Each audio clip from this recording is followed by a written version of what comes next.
عليكم ورحمة الله soo dhawaada waxaa kusoo dhawaataan janalka aqoonsiga online maanta waxaan doonaynaa inaan idin soo gudbino cashar yar oo ku saabsan sida loo sameeyo QR code marka aan ku tuso sida loo sameeyo meeshaan step-da aan maro inaan marti laga rabaya waxaa marka hore waxaa aadaysaa Google ku dhufanaysaa Google markaa ku dhufatid searching waxaa qoraysaa create QR code markaa ku dhufatid waxaa kuu soo baxaya page fara badan oo ay ka sameyn kartid QR dhacdiisa page-ka ugu fiican aniga aan ku sameeyo waxaa weeye midkaan la yiraahdo go.qr.m markaas ku dhufanaysaa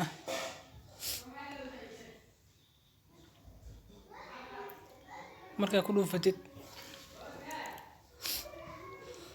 intaani shay ayaa ku isticmaali kartaa midka ugu horeeya waxaa waaye website markaa doonaysid waxaa ku xig taxi qoraal oo kale haddii rabtid location-ka inaad gelisid nambaro ama Gmail barnaamijka aad rabtid inaad ku sameysid QR code-ka dhammaantood midka aad rabtid aad ka dooranaysaa oo qaybtooda tabs-ka midka aad rabtid aad dooranaysaa marka waxaan rabaa leeyahay maxaa la website ayaan linkiisa inaan ku xiraa rabaa marka midka website ku dhufanaysaa website markaa ku dhuftid waa kan waxaa kugu soo qoran http meesha gelinaysaa marka waxaa gelinaysaa oo kaliya linkiga oo page-ka soo qaadanaysaa halkan waxaa ku leedahay paste anadu waa kan Facebook ku xiran rabaa Facebookaas aan geliyo waa badbaada tawakkal waa kadib saan ku noqona calaamadan ujeedid QR-ka haddii oo iska asaartid markaa gashid iska asaartid wuxuu geenayaa si toos ah badbaada tawakkal marka adiga waa sameysan kartaa number ka dhigi kartaa waxaa ka dhigi kartaa qoraal caadi ah marka inta sameysid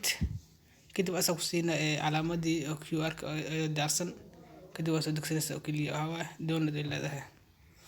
download marka dhigid kadib waxaa rabtaa qaabka u rabtaa inaad save garaysid ma SVG mise EBS mise PNG mise JPG marka mid aad doonaysaa laakiin waxaa u fiican midka la yiraahdo JPG-gaas u fiican kaasa click siinaysaa kadib markaa sid oo kusoo dhiga download leedahay oo kusoo dhiga marka uu soo dhigo caadi waa kasa marka meesha aad rabtid saaran karta boorkaaga sticker-kaaga midka rabtid ku dhuftinaysaa marka saas u sameysay akhyaaray muuqaalka halkaas aan u ogyahay markii ku wareysa haddii ay tahay janalka soo booqato walaal noo saar subscribe-ka laagta خير بدل رجعنا بالله توفيق.